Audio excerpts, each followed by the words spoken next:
The United States will send 1,200 Marines to Australia amid increasing tensions between Western nations and China over COVID-19. The main force will begin arriving in Darwin in early June, but an advance party of 54 Marines has been stationed in the Northern Territory for 2 months. The US and Australian governments postponed this year's deployment of Marine Rotational Force Darwin in March due to the coronavirus pandemic. That month, US Defense Secretary Mark Esper barred almost all official movement overseas for military personnel. The risk of spreading COVID-19 into vulnerable remote Aboriginal communities was also considered too great for the rotation to go ahead. That decision was reversed this month, and the Marines will now exercise with Australian forces at defence training areas in the territory until September. This year's rotation had originally been scheduled to involve 2,500 Marines, about the same number of troops who were stationed in Darwin last year.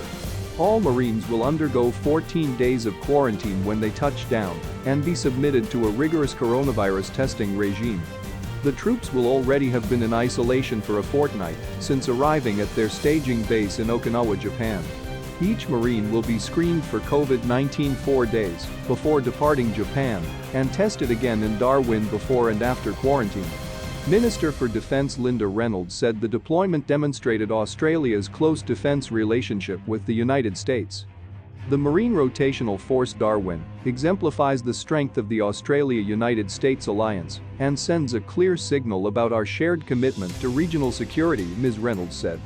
I am pleased that the modified deployment will proceed this year, following careful planning and preparations undertaken by both Australia and the United States to minimize COVID-19 risks to the Northern Territory. The first Marine Rotation Force Darwin deployment was announced by then US President Barack Obama and then Australian Prime Minister Julia Gillard in 2011. The initial rotation of 200 troops arrived in 2012 and until this year had been increasing in size and complexity. The Marines will achieve significant training outcomes with the Australian Defence Force while rigorously adhering to the restrictions in place to safely manage COVID-19 in the territory, Ms. Reynolds said. This rotation has been able to proceed with all the necessary protections related to COVID-19 because of the excellent cooperation between the United States Marine Corps, the Australian government and the Northern Territory government. Marine Rotational Force Darwin is a U.S. force posture initiative designed to deepen interoperability between the Australian Defence Force and U.S. military. It supports increased regional engagement with partners in the Indo-Pacific and is meant to better position both countries' forces to respond to crises in the region. First Lieutenant Bridget Glynn, a public affairs officer with the Marines in Darwin, told Stars and Stripes newspaper the Corps would not yet announce the makeup of this year's rotation. The equipment they would bring to train with was still being finalized. Stars and Stripes has previously reported some Marines from 3rd Battalion, 11th Marine Regiment, equipped with M777 howitzers, would be involved. The Northern Territory has not had a new case of COVID-19 detected for more than 6 weeks and is now effectively considered coronavirus-free. All 30 cases in the territory were related to domestic or international travel, and there had been no examples of community transmission. 2 of the territory's last cases of COVID-19 were found in Australian Defence Force personnel who had returned from the Middle East.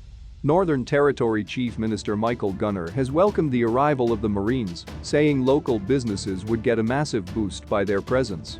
That is exactly what we need right now, Mr. Gunner said in a Facebook post. We've also secured a number of guarantees to ensure the territory remains the safest place in Australia. This year's deployment comes as Australian and US relations with China continue to deteriorate amid the coronavirus pandemic. China has reportedly been infuriated by Australia's demands for an independent inquiry into the origins and spread of COVID-19. The country's communist rulers have slapped an 80% tariff on Australian barley and suspended imports from 4 Australian beef suppliers in apparent revenge. China's Foreign Minister Wang Yi warned at the weekend that US criticism of his country's response to COVID-19 was pushing the 2 superpowers to the brink of a new Cold War. Friction between the countries over issues including trade and China's military build-up in the region has worsened since the virus outbreak was first detected in Wuhan. U.S. President Donald Trump has accused China of covering up the emergence of the virus late last year and being too slow to act on its spread. Mr. Wang said on Sunday the U.S. had been infected by a political viruses which was causing continual malicious attacks by Mr. Trump and others on China. It has come to our attention that some political forces in the U.S. are taking China-U.S. relations hostage and pushing our two countries to the brink of a new Cold War, he said.